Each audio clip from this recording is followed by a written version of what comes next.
All right, two last examples for absolute value, and notice these ones are going to be quadratic equations. Now usually a quadratic equation has two solutions. Because this is an absolute value of a quadratic equation, we might get as many as 4 solutions. And we just don't know until we check it out. Alright, here we go. We've got the absolute value of x squared minus 3x is equal to 2. Our absolute value term is isolated by itself, so we can write our two equations. X squared minus 3x is equal to 2, or x squared minus 3x is equal to negative 2. To solve a quadratic equation, first thing you should do, move all the terms to one side so it's equal to 0.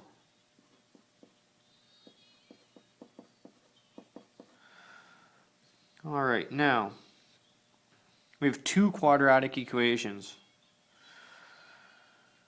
One of these is going to be easier than the other to solve. Hopefully, I mean, we've got options. We can use the quadratic formula, or we can factor, or we can complete the square.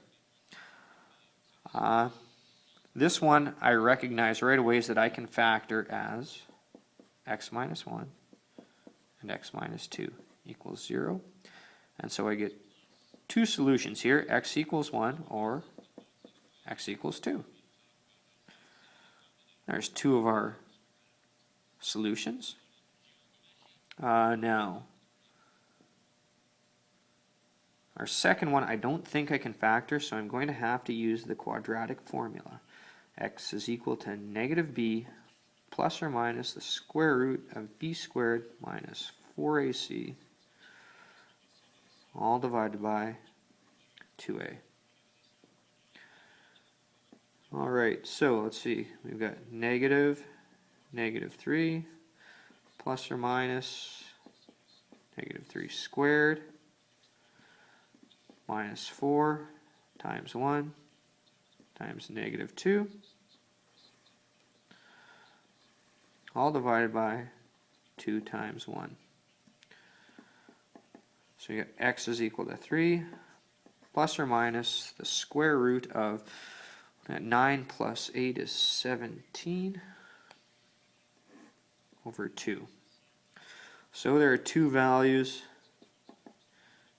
X equals 3 plus root 17 divided by 2, or x equals 3 minus root 17 divided by 2. We could approximate these as decimals. This is 3 plus the square root of 17 is about 4.1. So this is about 7.1 divided by 2, which is approximately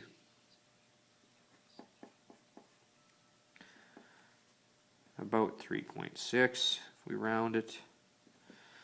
I get 3 minus 4.1, which is negative 1.1 divided by 2, which is approximately negative 0.6. So we get 4 solutions to this equation.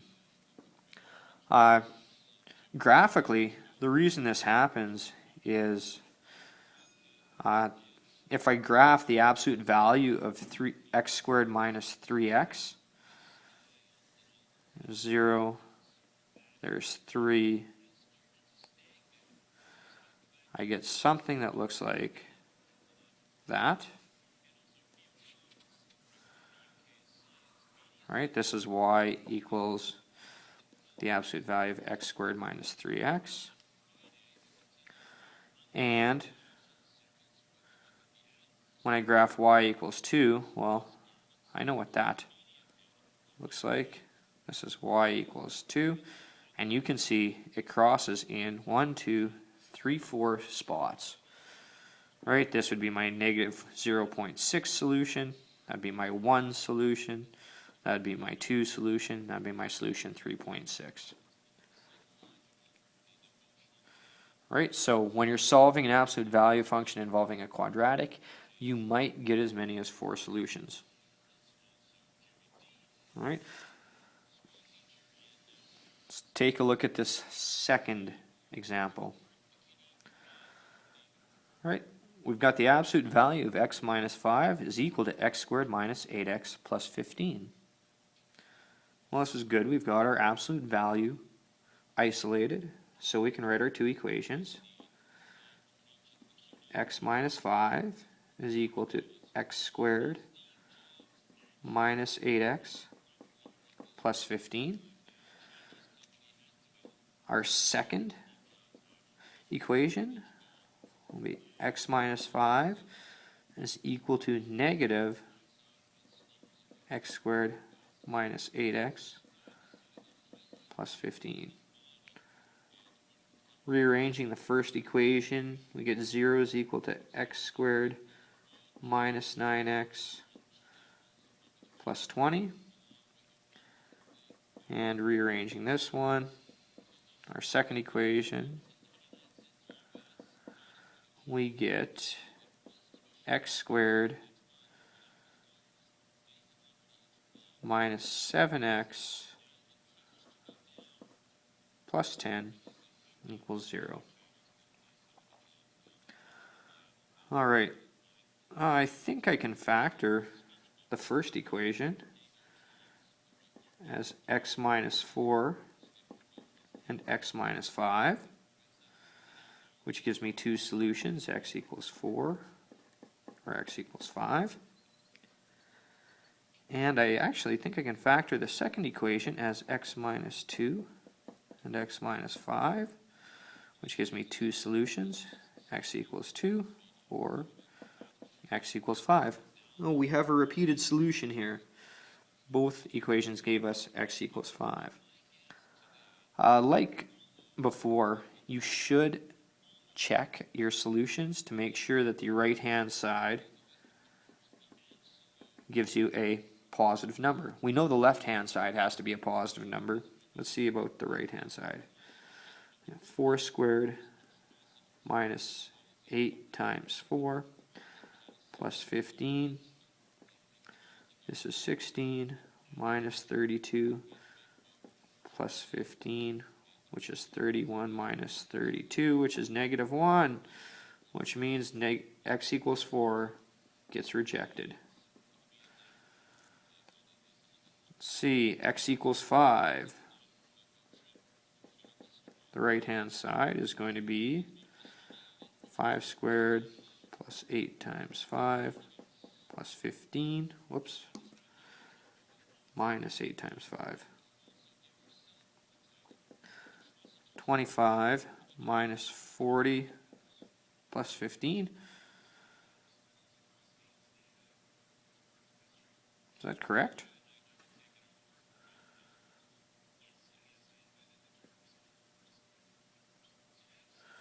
Which is 0.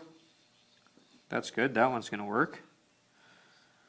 And finally, checking x equals 2. You get 2 squared minus 8 times 2 plus 15.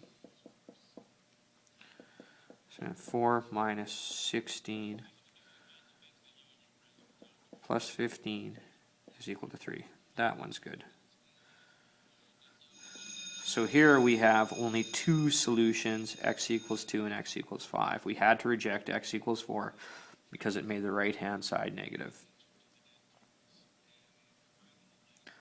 All right, so to summarize, when solving absolute value equations, isolate your absolute value term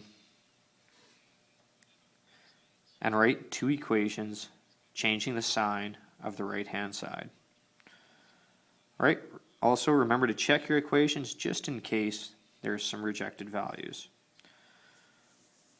All right, to help you solidify these ideas, you should work on the assignment on pages 389 to 391, numbers 2, 4 to 6 odd parts, numbers 10, 11, 15, and 19.